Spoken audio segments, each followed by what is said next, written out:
I entered the classroom. The girls who had been snickering about me until a moment before innocently looked away and moved on to another topic of conversation. A few moments after dropping my bag by my desk, I slowly began to walk in their direction. I felt every movement of my feet with a brilliant, eerie clarity. This might be what it's like to take the last few steps towards the summit of a high mountain. A climber has the thrill of achieving something, but in the determination, the clear-minded acceptance of fate, there might be something similar. Or so I thought, a spectator to my own actions. Ara, Sakaki-san, nan no goyou kashira? Ida Kinoko turned to face me with her usual placid smile. I had already decided what would happen next. Familiar feelings swelled inside me, the same as when I'd cut my hair, my diary, and my canvas. どうしたの、Sakaki-san? お顔の色がよろしくないわ。先生に。Ida Kinoko's hand reached out to me. To my eyes, it looked like the grasping claw of a corpse pulling me down into hell. I'd understood all along. I simply kept myself from noticing. There was never any place of refuge here. I had forced myself to believe in lies because I couldn't keep going without them. But I had finally found another way to live. Oh my god. I watched serenely as the blood spurted out. For a moment, she couldn't even process what had happened. For just a moment, she stared down blankly at her hand, at her palm dyed in red. Ida Kinoko collapsed in slow motion. Desks clattered all around, the others backed away as if distancing themselves from a live bomb. Sakaki-san! あなた、一体、先生、誰か呼んできて、先生を! That's right. I should have cut it all apart. I should have just shut off my brain and cut my way to freedom.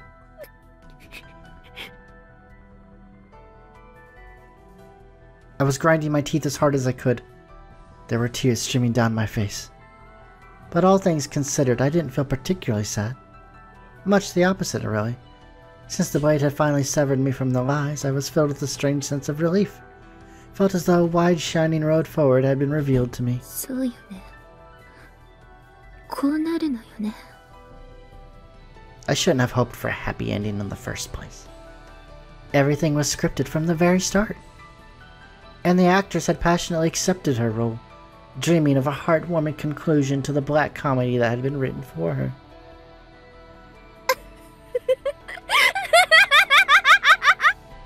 That's a creepy smile, isn't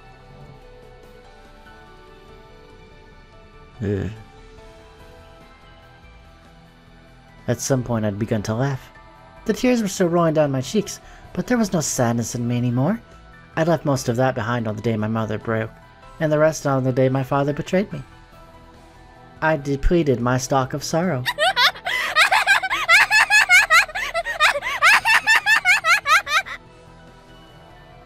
Just how much of a clown do I need to be? Just how pathetic do I need to become? What do I need to do to satisfy my cowering audience? To please the god who wrote this play? Their eyes watched me from what felt like an enormous distance, pushing me lower and lower into the dirt.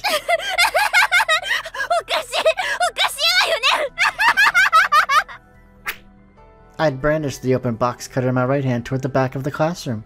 Incoherent little shrieks from my classmates were the only response. A few girls had already broken down into tears.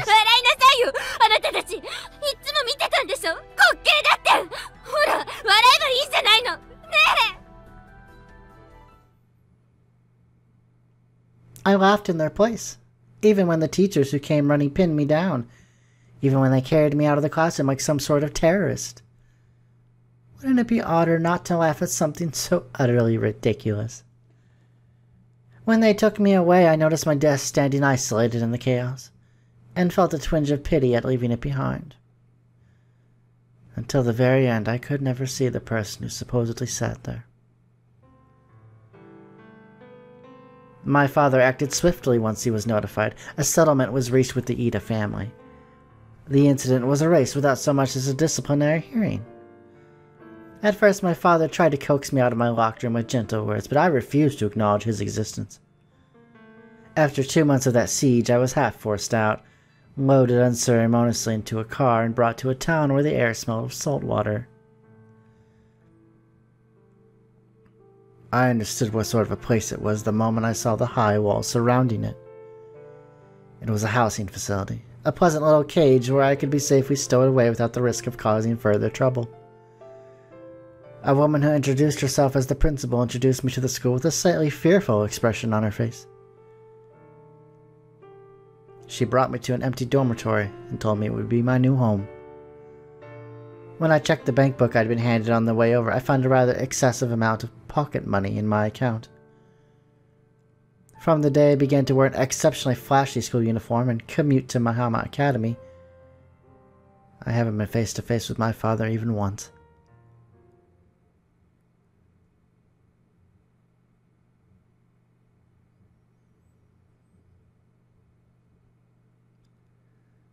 A personality starts off as something like a cube. When we're young, we clumsily bump our corners against other people in the form of childish conflicts.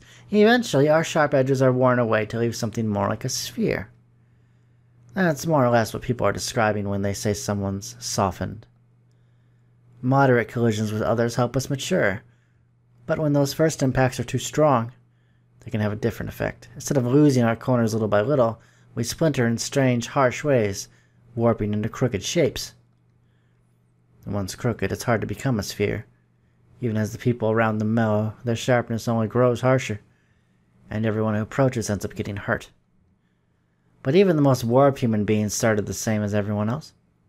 Sometimes they look back on the past and grieve. Sometimes they wonder if it's not too late to reshape themselves. And because they know that's an empty dream, they grieve once again.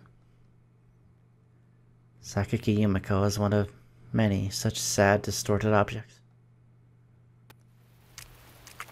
The rain, which I'd taken for a passing shower, continued long after the thunder passed away. By the time we leave our cover in the lingering drizzle, the sun's already set. In a change from the usual routine, I hurry down the road home with an arm wrapped around Sakaki, who stumbles along unsteadily at my side. Never really does sometimes. The rain's very weak by now, but the constant dampness has left her body noticeably chilled. And at the moment, her emotional state is a bit of a concern as well. I lean closer over Sakaki as we walk, sheltering her from the rain as best I can. That relatively brief journey back to the dorm feels awfully long right now. あ、帰ってきた。どうしたの？ずいぶん遅かったじゃん。榊さんどうしたの？何か怪我とかしたとか？ Amana yelps in surprise the instant she lays eyes on us. Was it that much of a shock to see me holding Sakaki by the shoulder? Well, considering the girl's normal personality, I suppose it's only reasonable to jump straight to assuming something's physically wrong with her. We got caught in the downpour, that's all. We sheltered from the rain for a while. それで雨に濡れちゃったのね。榊さん大丈夫？ごめんなさい。心配をかけたわね。Her physical condition aside, Sakaki seems badly drained in spirit. That uncharacteristic weakness from before is still plainly evident in her tone of voice. 体冷えたでしょ？何か温かいものでも飲む？よ。ありがとう。それじゃあ、お言葉に甘えていただくわ。了解。4時は榊さんを部屋まで連れて行って、後で持っていくから。I appreciate it. いいわよ、これぐらい。それよりほら、早く。I'm making a note. Once I'm old and gray, I'm gonna write Amane was like a mother to us all in my memoirs. お礼のつもりだったら、老け込むような表記はマジ勘弁して。It's flattering. What? As soon as I get Sakaki to her room, she collapsed into her bed. Normally, she would have ejected me to change out of her wet clothes, but she's currently lacking the energy and willpower to bother. よほど疲れてたのね。もう寝ちゃったわよ、榊さん。Yeah. The hot orange and honey drink Amane provided seems to calm Sakaki down. It didn't take long at all for her to nod off. I think she's got a slight fever as well. We were out in the rain and all. みたいね。ちょっと暑いかな。Lightly holding her head to Sakaki's forehead, Amane nods in agreement. Sakaki doesn't seem to be in any real discomfort, but I can tell she's breathing a little roughly. Well, in any case, thanks for the help, Amane. I'm gonna keep an eye on her for a little longer, but you can head back to your room.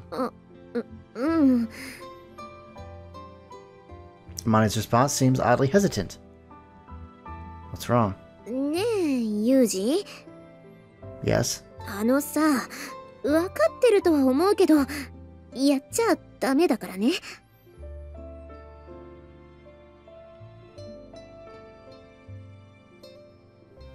The hell? だからさ、二人っきりじゃん？看病してるわけじゃない？そしたらなんかこう、ついでにしちゃったら大変だし、その、風邪うつっちゃったら大変かなって。My face falls into my palm. Sometimes action speaks louder than words. For some reason, I find myself recalling a gag brain graph website Sachi showed me once. Just by entering someone's name, you get a brain-shaped pie chart breaking down the composition of their thoughts. I didn't think to try Amane at the time, but I think hers would be divided in half right down the middle. One side would be folksy grandma wisdom, and the other, I should probably go without saying, would be branded with the word dicks.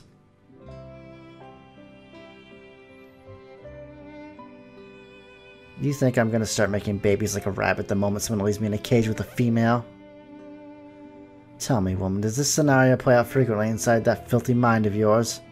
だから、大事に至らないように釘刺しておこうっていうことよ。わかるでしょ、そういうの。I'm still not entirely clear to me what Amane is so worried about, but I find it extremely unpleasant to have such aspersions cast on my character. That's not a bad idea, come to think of it. 何がよ。Oh, I just remembered something I read in a book discussing novel varieties of sexual intercourse. It seems fever actually increases the natural heat to the genitalia, sometimes leading to greater pleasure for both partners. Eh? Alright then, might as well put that to the test. It's not like you can catch a fever intentionally, and I'll admit to being highly curious as a man. I'm sure Sakaki will understand. A little experimentation like this can only enrich your life, right? She might end up thanking me for expanding her horizons. And her uterus walls. The woman hadn't even occurred to me. The woman. The thought hadn't even occurred to me, but thanks to a tip from my sexually savvy friend Amane, a new world of possibility awaits. Life is always overflowing with chances to explore the wonders of the unknown. I'm deeply impressed by your ability to keep that in mind even at a time like this.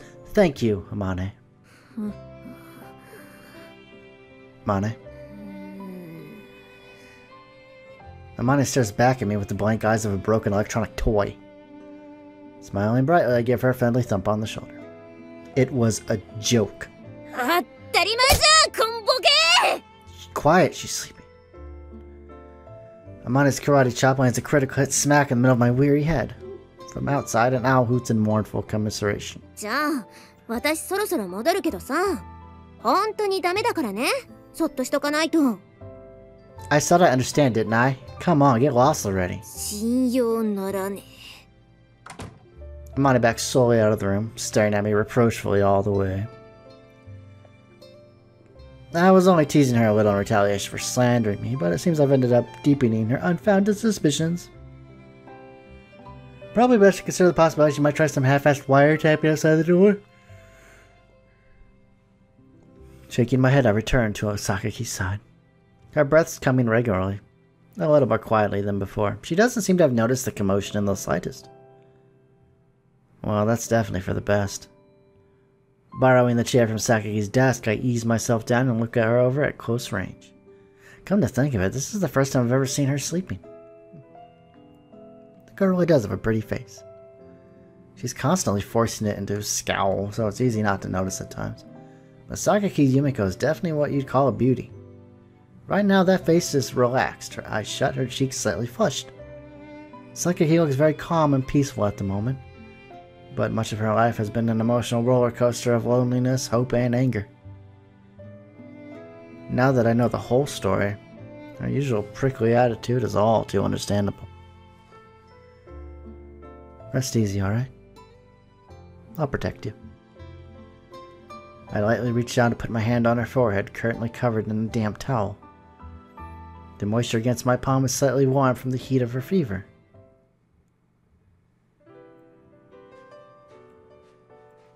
And I think I'm going to end the video off here. And I will see you all tomorrow on more of the Fruit of Grisaia. Have a good day.